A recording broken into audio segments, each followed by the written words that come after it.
إلى حضرة نبينا محمد صلى الله عليه وسلم وإلى أرواح آبائنا أمهاتنا وجدنا وجدتنا ومشايخنا الأستاذنا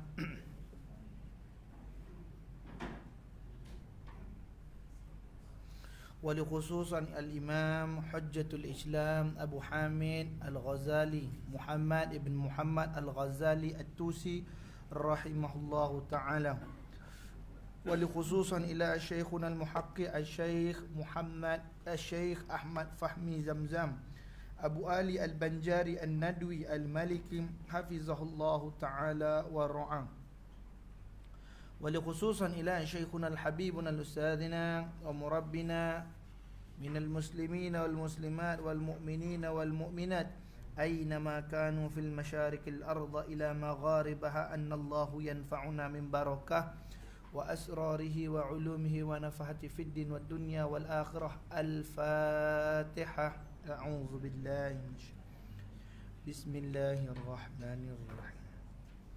الحمد لله رب العالمين الرحمن الرحيم مالك يوم الدين إياك نعبد وإياك نستعين اهدنا الصراط المستقيم صراط الذين أنعمت عليهم غير المغضوب عليهم ولا الضالين. أعوذ بالله من الشيطان الرجيم. بسم الله الرحمن الرحيم. أحييكم بالتحية الإسلام السلام. السلام عليكم ورحمة الله وبركاته.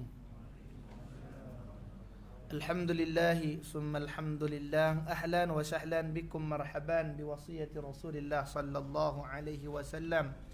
الحمد لله رب العالمين والصلاة والسلام على أشرف الأنبياء والمرسلين وعلى آله وصحبه أجمعين. سبحانك لا علم لنا إلا ما علمتنا إنك أنت العليم الحكيم.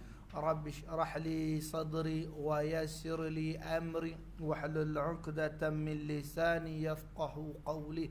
آنم الإنسان ما لم يعلم. الحمد لله رب العالمين والعاقبة للمتقين ولا عدوان إلا على الظالمين. أشهد ونشهد أن لا إله إلا الله وحده لا شريك له وأشهد ونشهد أن محمدا عبده ورسوله.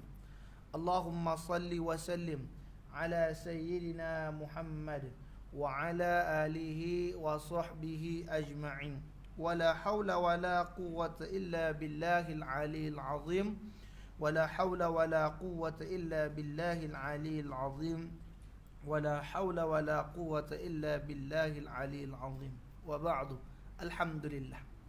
Segala puja dan puji yang tertentu dirafakkan bagi Allah Subhanahu wa taala, Tuhan Ta'aluk sekalian alam.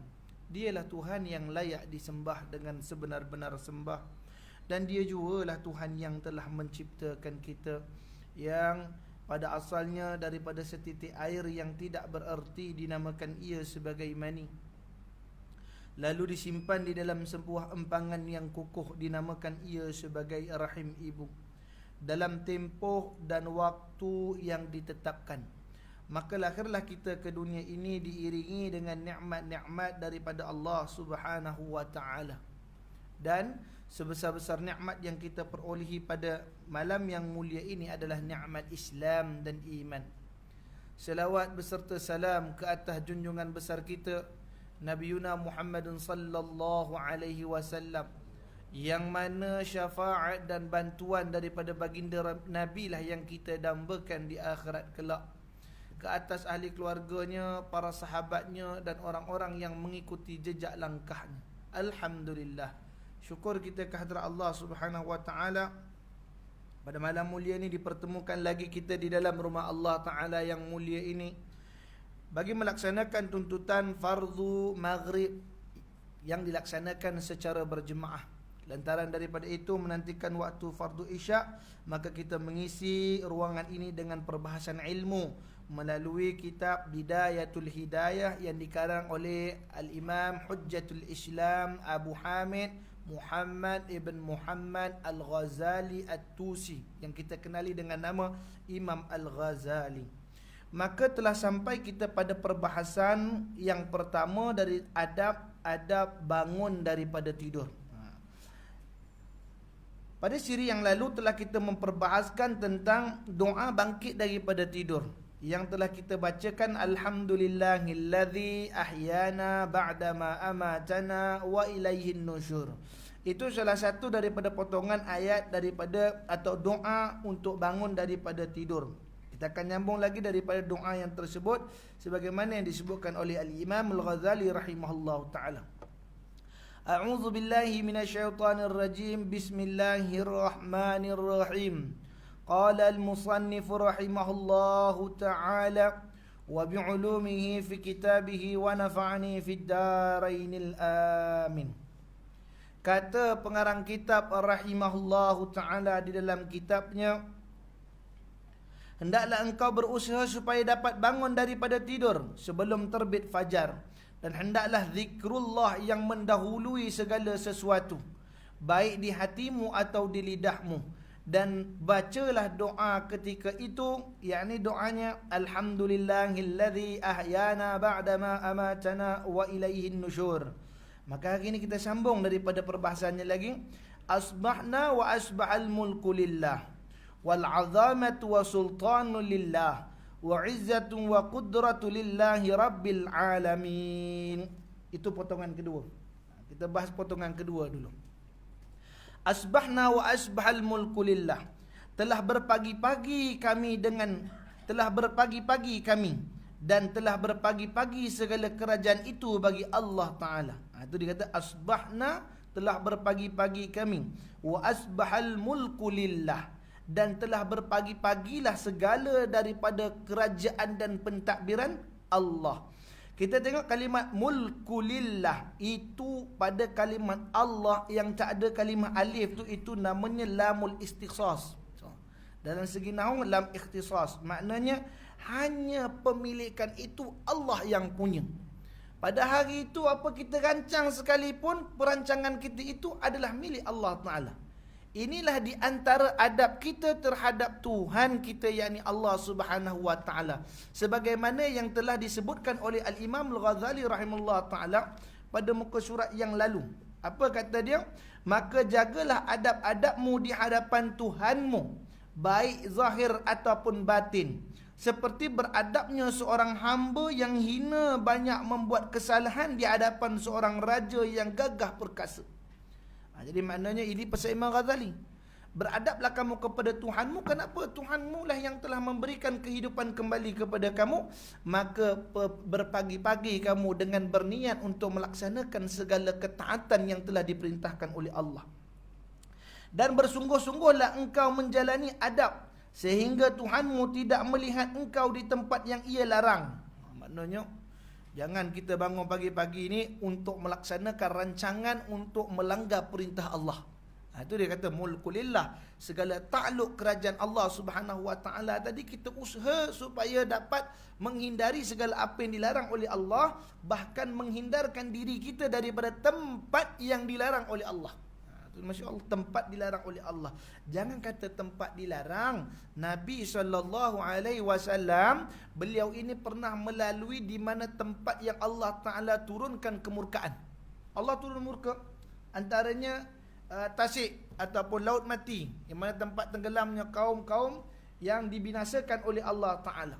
Bila Nabi lintas itu, Nabi SAW akan mempercepatkan jalannya.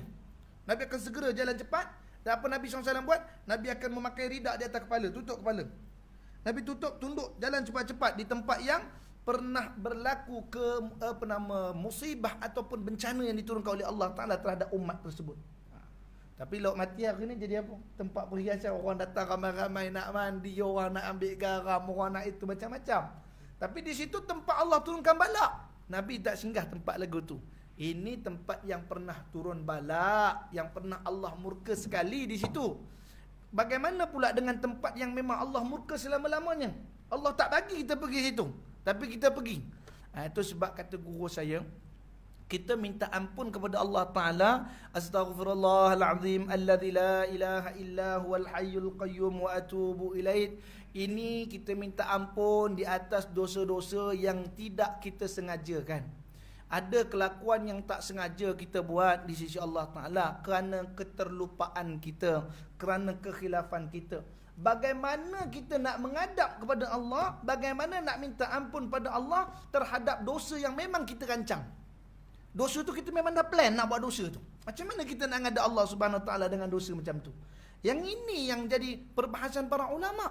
Bagaimana kita nak menghadapkan wajah kita di sisi Allah tu, sebab dia kata, maka jagalah adabmu di hadapan Tuhanmu, baik zahir ataupun batin. Zahir kamu kena jaga depan Tuhan kamu, batin kamu pun jaga di depan Tuhan kamu. Kerana tiap-tiap orang itu akan ditanya oleh Allah Ta'ala dengan kelakuannya. Itu sebab pernah kita sebutkan satu hadis daripada Nabi SAW, yang Nabi SAW bersabda, maksudnya tidak akan berganjak kedua batang kaki anak Adam di hadapan mahkamah Allah Ta'ala di yaumul hisab, melainkan setelah ia menjawab ataupun melaksanakan 4 soalan yang akan ditanyakan kepada dia. Yang pertama ditanya tentang umurnya, ke mana ia perhabiskan umur dia. Yang kedua ditanya tentang hartanya, ke mana ia belanjakan ia. Yang ketiga ditanya tentang ilmu yang dipelajari olehnya, sejauh mana ia beramal dengannya. Yang keempat ditanya tentang tubuh badannya, ke mana ia binasakan. Masya Allah. Itu sebab bangun pagi kita dikendaki apa? Meminta kepada Allah kebaikan dengan asbahna, ya Allah kami di berpagi-pagian, wa asbahal mulku lillah, dan berpagi-pagi sekalian daripada kerajaan pentadbiran Engkau ya Allah. Jadi kerajaan Allah Ta'ala ni kerajaan yang mutlak, kerajaan yang kekal abadi, hingga sampai suatu masa nanti Allah sendiri yang akan membinasakan seluruh daripada pentadbirannya. Hancur seluruh dengan satu tiupan sangkakala penghapusan, dan sangkakala kedua penghidupan kembali. Maka Allah Ta'ala, pengarang kitab rahimahullah Ta'ala sebutkan di sini, apa dia? Dan bersungguh-sungguhlah engkau menjalani adab sehingga Tuhanmu tidak melihat engkau di tempat yang ia larang, dan jangan sampai engkau tidak ada tempat yang jangan sampai engkau tidak ada di tempat yang dia kehendakinya kehadiranmu. Allah minta kita hadir di tempat yang sepatutnya. Bila sampai seruan azan Allahu Akbar, Allahu Akbar, Allah nak tengok mana dia hamba-hambaku di tempat penghimpunan dia, tapi tak datang. Jangan sampai jadi macam tu, kata Al-Imam Ghazali rahimahullah ta'ala. Orang yang sembahyang juga jangan ingat dia selamat daripada kutukan Allah Ta'ala. Kerana orang yang sembahyang juga mendapat kutukan daripada Allah Subhanahu Wa Ta'ala. Sebagaimana firman Allah Ta'ala, fawailul lil musallin, maka celakalah bagi orang yang sembahyang. Bukan orang tak sembahyang ni. Orang yang sembahyang, Allah Ta'ala kata, maka celakalah bagi orang yang sembahyang. Kalau orang yang sembahyang kena celaka, bagaimana dengan orang yang tak sembahyang? InsyaAllah. Fawailul lil musallin alladhina hum an salatihim sahun. Yakni orang yang lalai dalam sembahyangnya. Ulama bahas ada 2 jenis orang yang lalai dalam sembahyang. Ada 2 jenis orang lalai sembahyang. Siapa dia? Yang pertama, orang yang ketika sedang ia menghadap Tuhannya lalai ia. Allahu Akbar. Fikirannya tu merewang. Subhanallah. Jauh sampai kepada Hong Kong, sampai ke London, sampai ke Thailand. Subhanallah taala. Pemikirannya tu dihanyutkan.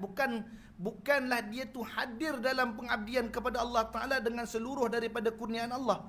Nak hadir dalam sembahyang ni mesti ada 3 benda. Dulu pernah kita sebut 3 benda apa dia? Mesti hadir jasadnya, mesti hadir rohnya, mesti hadir jiwanya. 3 benda ni mesti hadir. InsyaAllah barakallah. Ada orang yang dia hadir jasadnya tapi jiwanya dan rohnya tak hadir. Siapa dia? Mayat. InsyaAllah barakallah ta'ala anu. Jasad je ada ke depan, orang tinggal nak sembahyang kan. InsyaAllah barakallah ta'ala anu. Yang kedua, ada orang yang hadir dengan badannya, kemudian hadir dengan rohnya, tapi tak hadir dengan jiwanya. Subhanallah ta'ala. Inilah orang yang diangkat takbir Allahu Akbar, tapi kepala dia duk teringat bila Pak Imam Bismillahirrahmanirrahim. Terasa lama pula Pak Imam ni baca, masya-Allah. Panjang pula, selalu laju je Pak Imam ni, kenapa lambat? Kerana hati dia tu tadi teringat nak balik rumah. InsyaAllah ta'ala. kat rumah bini saya masak ayam, masak kicap ke? Rumah saya, isteri saya ada masak daging black pepper ke? Agaknya, Masya Allah. Dia dok ingat itu. Kenapa? Kerana jiwanya ditinggalkan di rumah. Subhanallah. Teringat anak-anak. Oh, anak saya balik, cucu saya balik. Masya Allah, saya kena balik. Adakah dengan sebab dia mempercepatkan ibadahnya tadi kerana tidak memiliki jiwa? Subhanallah. Habis semua, bangun balik. Subhanallah ta'ala. Ini disebutkan oleh Imam Ghazali rahimahullah. Siapa orang yang khusyuk tadi? Orang yang khusyuk, orang yang hadir badannya, hadir ruhnya dan jiwanya. Itu sebab Nabi SAW mengatakan, sesungguhnya di antara 7 golongan yang mendapat naungan arasy Allah Ta'ala di hari akhirat di padang mahsyar, siapa dia? Seorang pemuda yang tertambat hatinya pada rumah Allah. Iaitu jiwanya dah letak di rumah Allah Subhanahu Wa Taala. Rasa sayang nak tinggal rumah Allah, dapat ibadat sungguh-sungguh, kemudian baru dia selesaikan urusannya. Dia bawa rohnya, dia bawa jasadnya, dia bawa jiwanya. Ini. Ulama mengatakan yang kedua pula, siapa dia orang yang fawailul lil musallin alladzina hum an salatihim sahun tadi tu, iaitulah orang yang lalai pada waktu nak sembahyang.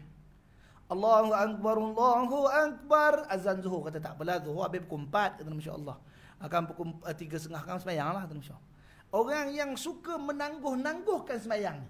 Dia panggil itu orang ni celaka orang yang begini, kata Allah Subhanahu Wa Taala. Tu ulama bahas, orang yang ketiga ni, orang yang kedua ni siapa? Iaitu orang yang melambat-lambatkan waktu sembahyang. Kalau kita nak ikut apa yang dikatakan oleh Imam Abu Laits As-Samarqandi, tabarakallah. Imam Abu Laits As-Samarqandi mengarang sebuah kitab namanya Tanbihul Ghafilin. Peringatan bagi orang yang lupa. Al-ghafilin, ghafilun ni orang lupa. InsyaAllah. Jadi termasuk dalam orang yang ghafilun ni, orang yang lalai ni, orang yang lupa, orang yang lalai ni, siapa dia? Orang yang ketika mana sedang sedap dia bekerja, Allahu Akbar, Allahu Akbar, dia dengar azan, langsung dia balik masuk dalam rumah, bersiap-siap, start motor pergi masjid. Dia start motor pergi masjid, dapat sembahyang di masjid, sama dengan jemaah. Tapi Imam Abu Laits Al-Samarqandi mengatakan itu juga termasuk orang yang lalai. Kenapa? Kerana asalnya dia lalai. Dia diingatkan oleh azan. Azan tak, Allah Akbar. Oh, dah zuhur dah. Dia lalai tadi tu. Oh, dah azan dah. Baru dia siap pakai baju dan pergi sembahyang. Namun Imam Abu Laits Samarqandi kata, siapa dia orang tak lalai tu? Orang yang mana ia telah bersiap sedia untuk menghadap diri kepada Allah sebelum azan dikumandangkan lagi. Itu sampai tahu tu. Masya Allah, tabarakallah ta'ala. Kadang cakap senang, saya pun cakap, kita pun kadang jadi orang lalai ni. Masya Allah, banyak minta ampun pada Allah Ta'ala. Ya Allah. Baik. Jadi dia kata, asbahna wa asbahal mulku lillah wal azamatu wa sultan lillah. Segala keagungan dan kerajaan itu bagi Allah. Ni semuanya Allah yang punya. Apa yang kita rancangkan pada hari itu, minta maaf, kadang-kadang ada orang bangun tidur, dia langsung ingat kepada dunia. Apa yang disebut oleh baginda Nabi SAW, orang yang bangun dia langsung ingat kepada dunianya hingga dia melupakan Tuhannya, maka digagalkan rancangan pada hari itu. Dia buka kepada, hari ni lawan bola ni, insyaAllah. Lawan bola, dia dah ingat dah malam tadi, start dah, ada lawan bola pukul 7 pagi ni. Dia bangun dengan niatnya tadi nak lawan bola je. Sekali udah siap-siap pergi padang, batal lah minggu depan baru main bola, kata diorang. Batal, kata orang. Siapa dia? Kerja Allah Subhanahu Wa Ta'ala. Perancangan Allah terbaik. Kalau ada apa perancangan sekalipun, yang pertama sekali kata Imam Al-Ghazali, maka hendaklah engkau mendahului dengan zikrullah, dengan lidahmu atau hatimu. Dalam hati pun tak apa. Alhamdulillah. Bangun Alhamdulillah. Oh, Alhamdulillah bangun pagi dah. Saya nak kena bersiap ni, ada lawan bola, kata Nabi Sallallahu Ta'ala. Silakan, tak ada masalah. Tapi nombor satu, ingat Allah Ta'ala dulu dengan ucapan Allah. Minimum Allah. Bangun tidur je, Allahu Akbar. Pun cukup. Lebih baik Alhamdulillah. Itu yang paling baik sekali, Masya Allah. Kenapa kena ucap Alhamdulillah? Kerana inilah doa terakhir yang diucapkan oleh ahli syurga. Bila dia dah masuk dalam syurga Allah Subhanahu Wa Ta'ala, dah menikmati apa yang Allah bagi, ketika itu dia tak tahu nak minta apa lagi pada Allah. Nak minta panjang umur dalam syurga, mana ada mati. Nak minta pasangan hidup berlambak bidadari, insyaallah tabarakallah ta'ala anu. Nak minta kaya dalam syurga, mana ada apa nama kemiskinan. Nak minta tanah banyak, ambillah dalam syurga, mana ada pejabat tanah. Insyaallah tabarakallah ta'ala anu, masya-Allah. nak buat apa pun sila dalam syurga Allah Subhanahu Wa Taala. Hingga tak ada benda nak minta, dia kata faqulil hamdulillah, maka kata mereka segala puji bagi Allah atas nikmat yang dia berikan pada kami. Itu je doa yang mampu diungkapkan oleh ahli syurga ketika dalam syurga. Tak ada permintaan lain dah. Insya-Allah tabarakallah taala anu. Jadi wa azamatu wa sultanu lillah, segala keagungan dan sultan. Apa makna sultan? Sultan ni maknanya sultan ni bukan makna raja. Tabarakallah taala. Ramai orang ingat sultan ni raja. Sultan ini adalah kata lain bagi kalimat Melayu kita sebut berdaulat. Tabarakallah taala. Daulat ataupun balas balik. Ini pernah diberikan oleh Allah Taala kepada Nabi Musa alaihi salatu wasallam dalam Quran, kan cerita wa bi Musa na sultana, dan kepada Musa kami berikan kedaulatan, kami berikan kesultanan. Al-sultan mana apa? Orang yang mempunyai daulat. Jangan buat pasal dengan orang macam ni, kata dia. Orang ni kalau kita buat hal dengan dia, Allah balas direct terus. Itu dia panggil sultan. Jadi tu hari ni kita panggil sultan kita sultan berdaulat. Kenapa kalimat tu? Kerana itulah kalimat asal sultan, makna orang yang ada pemeliharaan daripada Allah Subhanahu Wa Taala. Daulah di sini maknanya daulah, yakni pemeliharaan daripada Allah. Allah beri kepada dia kekuasaan. Dalilnya mana? Suratul Imran, suratul Al-Imran. Insyaallah tabarakallah taala. Dalam surah Al-Imran kan Allah Taala sebut qulillahumma malikal mulki tu'ti mulka man tasha wa tanzi'ul mulka mimman tasha wa tu'izzu man tasha. Allah lah yang berhak memberi kerajaan kepada siapa yang dia kehendaki, dan Allah Taala boleh menarik kembali kerajaan daripada siapa yang dia kehendaki. Itu dalil daripada Quran tadi. Itu sebab kita berbagi-bagi ingat yang kita ini adalah salah satu hamba daripada kerajaannya Allah Ta'ala. Orang yang lalai daripada Allah, kenapa? Kerana dia lupa dia duduk bawah pentadbiran Allah Ta'ala. Hingga dia terlupa siapakah Tuhan yang sedang mentadbir dia. Malikul Mulk, iaitu raja di atas tiap-tiap raja, itulah Allah Subhanahu Wa Ta'ala. Itu sebab ulama dahulu ni, saya hairan dengan apa nama, cendekiawan, kita sebut cendekiawan lah, insya-Allah tabarakallah taala. Mereka anggap diri mereka cendekiawan muda-muda ni. Suka mengatakan ulama dulu nyembunyi ilmu, tak ada ilmu yang bagus, kurang. Saya marah begitu. Kenapa? Ulama dulu begitu teliti dalam mengeluarkan suatu pandangan, satu fatwa ataupun suatu ijtihad ke atas umat. Contoh salah satu yang pernah kita ungkapkan dahulu, iaitu perkataan untuk di Pertuan Agong contoh ya, dan juga Sultan Perak. Sultan Perak yang pakai perkataan ni apa dia? Duli yang maha mulia. Duli yang maha mulia, Sri Paduka Baginda yang di Pertuan Agong. Pada kalimat tu, orang duk berfikir, mana boleh, kata dia, maha-maha ni hanya Allah Taala aje. Maha-maha ni milik Allah Taala. Soalan ni jangan kata di Malaysia. Soalan ni saya sendiri dengar dengan telinga saya, mana mutawatir, subhanallah taala. Saya dengar dengan telinga saya sendiri di Kahirah, Mesir. Ketika itu almarhum Profesor Dr. Harundin datang. Ketika dia menyampaikan majlis ilmunya, disebutkan dalam tu ada mahasiswa angkat tangan. Tuan guru nak tanya, bukankah kalimat maha-maha ni hanya untuk Allah Taala? Dia nak pertikaikan kenapa Duli yang maha mulia Sri Paduka Baginda di Pertuan Agong. Senang biasan daripada almarhum Tuan Guru. Apa kata dia? Kalau macam tu kamu semua balik, kata dia. Kalau macam tu awak semua balik. Kenapa? Kerana tidak ada di universiti itu mahasiswa. Syaitan. Mahasiswa tak ada, maha kan tak boleh pakai. Syaitan. Jadi mahasiswa tak boleh pakai, kata dia, masya-Allah. Dan kita kena faham, untuk tuanku itu bukan gelaran tuanku. Gelaran tuanku depan tu aje. Duli. Syaitan barakallahu. Duli yang maha mulia tu siapa? Allah. Duli yang maha mulia Sri Paduka Baginda. Duli tu maknanya apa? Debu ataupun habuk. Tu maksud duli dalam bahasa Sanskrit. Masya-Allah tabarakallah taala. Bahasa Melayu lama mengatakan duli tu maknanya debu. Tuanku ni hanya debu.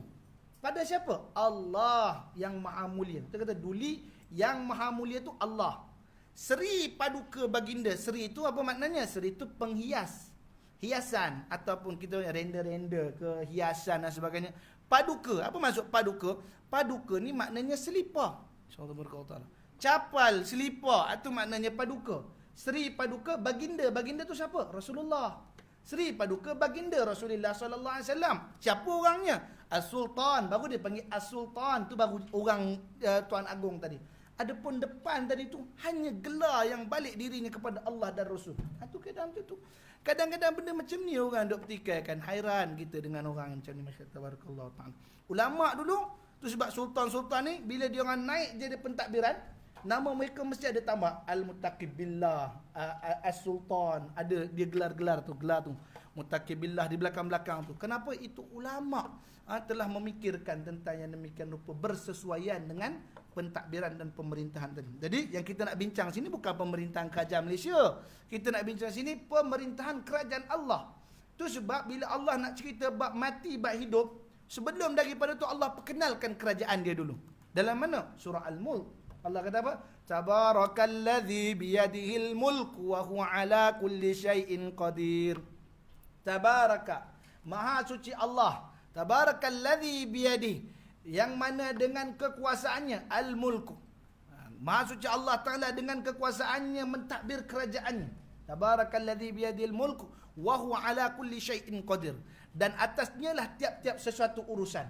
Baru Allah sebut ayat kedua. Apa ayat keduanya? Alladzi khalaqal mauta wal hayata liyabluwakum ayyukum ahsanu amala. Dialah Allah yang telah menciptakan mati dan hidup. Untuk apa? Liyabluwakum ayyukum ahsanu amala. Kerana nak uji kamu. Liyabluwakum. Ujian atas dunia ni ada dua. Yang satu namanya fitnah. Yang kedua namanya bala. Fitnah ni bukan kata sembang belakang. Tahu ini. Itu sembang fitnah. Tapi al-fitnah ni panggil fatan. Fatan ni apa? Ujian. Itu sebab dipanggil fitnah Dajjal. Bukan Dajjal tu pergi bisik-bisik fitnah kita. Misalnya, engkau tahu tak orang tu buat ini. Padahal dia tak buat. Bukan maksud fitnah itu. Fitnah ni ujian yang akan didatangi oleh Dajjal. Hasiban nasu ayyatraku. Apakah manusia itu menyangka bahawa mereka akan dibiarkan begitu saja dengan mengatakan ayaqulu amanna, dengan mereka mengatakan kami ni beriman, masyaallah, kami orang beriman, wa hum la yuftanun, padahal mereka belum difitnah. Difitnah ni apa? Belum pernah diuji oleh Allah. Itu maknanya kalau ujian yang menimpa atas kita, kesusahan, kedukaan, kepayahan, itu dipanggil fitnah. Insyaallah dalam Arab panggil fitnah. Sebab fitnah ni ada dua erti. Yang fitnah ngata ngumpat belakang ribah tu, itu dipanggil al-fitnatu asyaddu minal qatl. Fitnah itu lebih besar dosanya daripada membunuh. Tapi fitnah yang kita bincang pada malam ni ialah ujian yang ditimpakan Allah atas kita, berupa dengan kesusahan dan kepayahan. Ada juga orang yang difitnah, maksudnya diuji, bukan dengan kesusahan, tapi dengan kekayaan. Bila terlalu kaya, dia diuji di Allah Ta'ala hingga dia lupa pada Allah Ta'ala. Ada orang pula diuji dengan ilmu yang banyak. Bila makin banyak ilmu, semakin besar kesombongannya kepada Allah Subhanahu Wa Ta'ala. Ada orang pula diuji oleh Allah Ta'ala dengan anak pinak yang banyak. Anak banyak, ingatkan seronok. Rupanya anak banyak, lagi banyak ujian. Lagi pening kepala, kata dia. Masya Allah, tabarakallah. Itu ujian orang-orang, ujian tiap-tiap orang ni berbeza-beza. Tak serupa pun ujian semua orang tu tadi. Kenapa Allah Ta'ala kata kami menimpakan ujian atas mereka? La yukallifullahu nafsan illa wus'aha. Kami takkan datangkan satu ujian kepada satu orang itu melainkan apa yang dia mampu. Apa yang dia mampu. Kalau dia tak mampu, Allah Ta'ala tak turunkan untuk dia ujian. Tapi dalam bab mati ni, bab tidur, bab mati ni dipanggil apa? Bala'un. Tu orang panggil bala'. Al-bala' ni maknanya apa? Bala' ni satu ujian yang sangat berat. Ujian yang sangat mendukacitakan. Itu Allah Ta'ala kata allazi khalaqal mauta wal hayata liyabluwakum. Liyabluwakum daripada kalimat bala'ukum. Liyabluwakum, untuk uji kamu. Ayyukum ahsanu amala. Siapa di antara kamu yang beriman kepada Allah Ta'ala dengan amalan yang baik. Itu sebab kita kata wa'azamatu wa sultanu lillah, dan keagungan dan kedaulatan, atau kita kata kedaulatan itu hanyalah milik Allah. Wal izzatu wa qudratu lillahi rabbil alamin. Dan segala kemegahan, al-izzah ni kemegahan, segala kemegahan dan segala qudratun, kekuasaan, lillahi rabbil alamin, hanyalah bagi Allah Tuhan sekalian alam. Wal izzah, megah. Jadi hak megah ni siapa punya? Allah Ta'ala punya. Tak boleh kita mengambil kemegahannya Allah Subhanahu Wa Ta'ala. Dah mana, Masya Allah, tabarakallah ta'ala anu. Dalam satu hadis Nabi SAW mengatakan, Allah menyebutkan, sesungguhnya kemegahan itu serbanku, kesombongan itu ialah selendangku. Barang siapa yang cuba merampasnya daripadaku, akan kucampakkan ia ke dalam nerakaku. Kata Allah Ta'ala. Itu milik Allah Ta'ala. Tapi ada tempat yang kita boleh megah. Bukan semua tempat tak boleh megah. Mana tak boleh megah kata. Semua tempat kemegahan ada yang dicela, ada yang dipuji. Tabarakallah. Kalau megah yang tak bertempat. Contohnya ini orang ni minta maaf yang dibunuh rahmati oleh Allah Subhanahu Wa Taala. Ini disebut dalam kitab Penawar Bagi Hati. Karangan Syekh Abdul Qadir Mandailing, orang Mandailing. Syekh tabarakallah taala anhu. Karang dalam kitab Penawar Bagi Hati dalam bab yang ke-6. Bab yang ke-6 pada menyatakan cinta akan kemegahan. Pada akhir dia sebut kita betul. Ada daripada kalangan manusia yang jarang ia ini pergi ke rumah Allah Ta'ala. Kan orang ni jarang pergi rumah Allah Subhanahu Wa Ta'ala. Namun saat dia datang, dia diagung-agungkan oleh orang yang selalu datang rumah Allah Ta'ala. Orang dalam masjid ni, tengok orang ni tak pernah datang masjid, tapi ni Tan Sri, Datuk Sri, Paduka, orang gaji besar-besar ni kena bagi. Orang jangan pergi masjid, tapi kita lebih muliakan dia. Walhal ada satu orang yang amat zahidun, orang yang sangat zuhud, banyak ibadah, duduk di tepi masjid, duduk berzikir. Pakcik tu biasa dah kat situ. Kalau nak dimuliakan, yang layak dimuliakan pakcik tu. Kerana dia dah termasuk ahlullah, orang yang rapat dengan Allah Subhanahu Wa Taala. Namun jangan kata jadi tak boleh lah Ustaz nak nyambut Datuk Seri apa semua, apa Tan Sri, Paduka, Datuk Diraja ke datang, tak boleh. Boleh.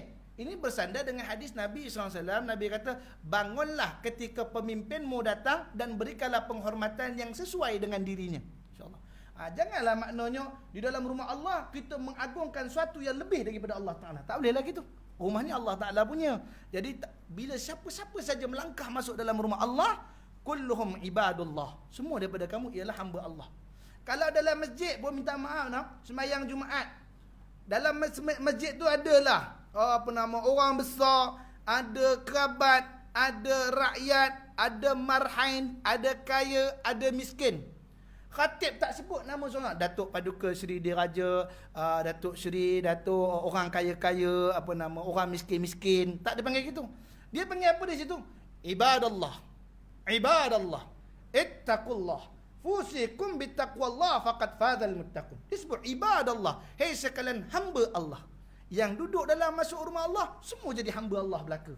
Jadi tidak boleh ada rasa kemegahan yang besar ketika mana berhadapan dengan Allah Subhanahu Wa Taala. Jadi wa izzatun, kemegahan itu hanya milik Allah. Wa qudratu, dan kekuasaan. Kekuasaan itu hanya milik Allah. Jangan hari ini kita diberi jawatan oleh Allah Subhanahu Wa Taala, Allah pilih kita, dengan jawatan tadi kita khianat pada Allah, pada perintah Allah Taala. Patutnya kita ni Allah Ta'ala pilih orang yang berkuasa, kita laksanakan hukum Allah Subhanahu Wa Ta'ala. Bagi orang melaksanakan ketaatan pada Allah, cegah kemungkaran yang Allah Ta'ala suruh. Bukan kita pergi buat mungkar yang Allah suruh tadi. Dengan alasan saya ni pegawai besar tau, suka hati saya lah nak buat apa, kata insya-Allah. Itu haknya Allah Subhanahu Wa Ta'ala. Jadi wa qudratil lillahi ta'ala. Qudrah itu kekuatan tu hanya milik Allah Ta'ala. Kalau nak bahas bab qudrat ni kena masuk sifat 20 pula. Sifat 20, Allah wujud, qidam baqa' mukhalafatul lil hawadis, qiyamuhu bi nafsi wahdaniyah, qudrah. Bab qudrah tu nak bahas ni bab kuasa yang dimiliki oleh Allah Subhanahu Wa Ta'ala. Lillahi rabbil alamin. Tuhan sekalian alam. Apa maksud alam? Alam daripada ilmu tauhid. Kalau ngaji tauhid, kita sekarang ni alhamdulillah memahami istilah tauhid itu tadi, mengenal Allah Subhanahu Wa Taala. Jadi dari segi istilah tauhid, apa maksud alam? Alam tu artinya ma siwallahu taala. Selain daripada Allah, semua tu alam. Allah je bukan alam. Ini alam, ni alam, saya alam, ni alam. Semua ni walaupun ini ustaz, kilang tu buat, kilang tu punyalah. Tak, Allah punya juga. Tak boleh claim kata kilang punya. Allah punya. Dia itu pemegang umanah yang untuk menjadikan macam ni je bentuknya, masya-Allah. Tapi Allah juga yang punya. Kerana Allah lah yang mengatur bentuk menjadi macam ni. Masya-Allah tabarakallahu taala. Dengan sebab apa? Sebab ilham.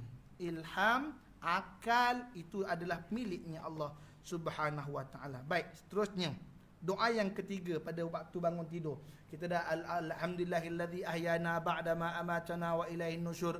Asbahna wa asbahal mulku lillah. asbahna wa asbahal mulku lillah wal 'azamatu was-sultanu lillah wa 'izzatu wa qudratu lillahi rabbil alamin.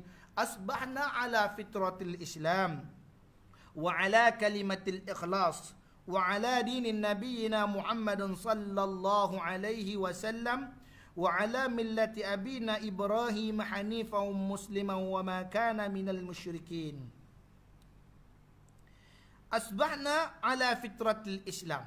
Ini kata guru mulia kita, telah berpagi-pagi kami atas keadaan fitrah Islam. Jadi kita ni bangun, ya Allah, kami bangun dalam keadaan kami ni orang Islam. Apa ciri-ciri Islam? Iaitu orang yang melaksanakan 5 rukun Islam yang diperintahkan oleh Allah. Bangun pagi dia dah ingat Allah dengan mengucap syahadah lah, asyhadu 2 kalimah syahadah. Dia mengerjakan sembahyang, dia itu Allah Taala, berpuasa, membayar zakat, haji, itu ada dalam pengetahuannya, insya-Allah. Dan bila disebut kalimah Islam di sini, kata guru kita mulia Syekh Ahmad Fahmi Zamzam, apa maksud Islam di situ? Dinil haq, agama yang sebenar. Kami ni berada di atas agama yang sebenar, ad-dinu, agama yang benar. Dalam keadaan yang demikian rupa, kita mengharap kepada Allah Subhanahu wa taala bimbing kita pagi-pagi tu. Janganlah kau sesatkan kami, ya Allah. Jangan ingat hari ni kita pakai serban, besar bakul cepedak, insya-Allah tabarakallah taala anu. Hari ni kita berjalan dengan jubah meleret, kita rasa kita cukup beriman, insya-Allah. Allah ajar dalam surah Al-Imran ayat 8. Ayat 8 ayat 9 Allah Taala jawab, Rabbana la tuzigh qulubana ba'da idh hadaitana wa hab lana min ladunka rahmah innaka antal wahhab. Maksudnya, Rabbana, wahai Tuhan kami, la tuzigh qulubana, jangan kau campakkan dalam hati kami apa dia? Perasaan, keinginan untuk melakukan maksiat, perasaan, keinginan untuk balik kepada kejahilan, perasaan, keinginan untuk melakukan apa yang kau larang. Ba'da iz hadaitana, setelah engkau dah bagi hidayah. Kau dah bagi hidayah pada kami, ya Allah. Jangan campakkanlah hati kami dia berasa nak buat benda dulu yang kami buat, insya-Allah. Ba'da iz hadaitana wa hab lana, dan kau kurniakanlah kepada kami, wa lana min ladunka rahmah, daripada pemberian rahmat-Mu, ya Allah. Itu kita minta. Bukan berarti kita dah soleh, kita dah baik, kita terhindar daripada jadi ahli maksiat. Tak. Pagi-pagi, Rabbana la tuzigh, janganlah campak dalam hati kami nak buat jahat lagi, ya Allah, setelah engkau dah ubah kami jadi orang baik. Itu maksud senang ni bagi bahasa mudah. Jangan jadi kami orang jahat, ya Allah, setelah engkau dah jadikan kami orang baik, kau kurniakanlah kepada kami rahmat atas tiap-tiap kelakuan yang kami buat ni, ya Allah. Itu semua kita nak rahmat Allah Ta'ala. Tak ada kepentingan pun kita buat kerja atas dunia ni. Hari ni mungkin kita membangun sebuah gedung, hari ni mungkin kita membangun sebuah institusi, hari ni mungkin kita membangun sebuah kerajaan dan sebagainya. Tapi itu semua akan balik jadi haknya Allah Subhanahu wa taala. Itu dipanggil al-fitratul Islam, iaitu dinul haq, agama yang benar. Wa ala kalimatul ikhlas, dan di atas kalimat dan kalimah ikhlas. Apa tu kalimah ikhlas? Talqin, insyaAllah. Kalimah la tahlil, iaitu kalimah la ilaha illallah. Kami berpagi-pagi dengan kalimah la ilaha illallah. Kenapa? La ilaha illallah miftahul jannah. Itulah anak kunci syurga. Jangan balik syurga lupa bawa kunci, kata Masya-Allah tabarakallah ta'ala. Dah sampai pintu, apa kuncinya, passwordnya apa tak tahu. Masya-Allah tabarakallah. La ilaha illallah, itulah pembuka pintunya. Masya-Allah tabarakallah ta'ala. Nanti kita akan sambung lagi wa ala kalimatul ikhlas ni pada siri yang akan datang, insya-Allah tabarakallahu ta'ala. Taib, jadi sekadar itu saja yang dibunda rahmati Allah ta'ala sekalian. Salah silap tutur bicara saya, apa yang saya sampaikan kiranya tidak bertepatan dengan murad kitab. Kepada Allah Jalla Jalaluhu wal Azam saya minta ampun.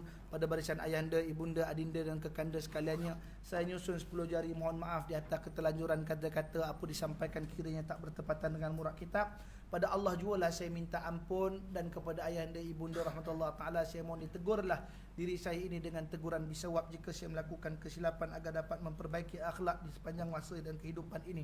Aku lu qauli hadza wa astaghfirullahal azim li wa lakum lisairil muslimina wal muslimat wal mu'minina wal mu'minat fastaghfiru innahu wal ghafurur rahim. Auzubillahi minasyaitonir rajim. Bismillahirrahmanirrahim.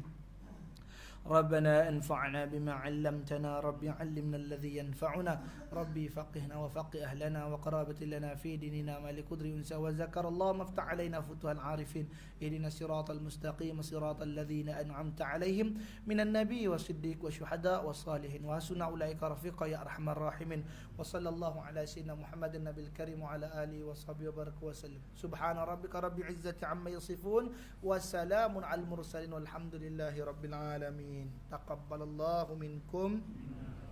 Assalamualaikum warahmatullahi wabarakatuh. Dan kita tangguhkan dengan tasbih kafarah dan surah Wal-'Asr. Subhanakallahumma wa bihamdika asyhadu an la ilaha illa anta astaghfiruka wa atubu ilaik. Wal 'asri innal insana lafi khusr illa alladhina amanu wa 'amilus salihat wa tawasaw bil haqqi wa tawasaw bis sabr. Sama insya-Allah.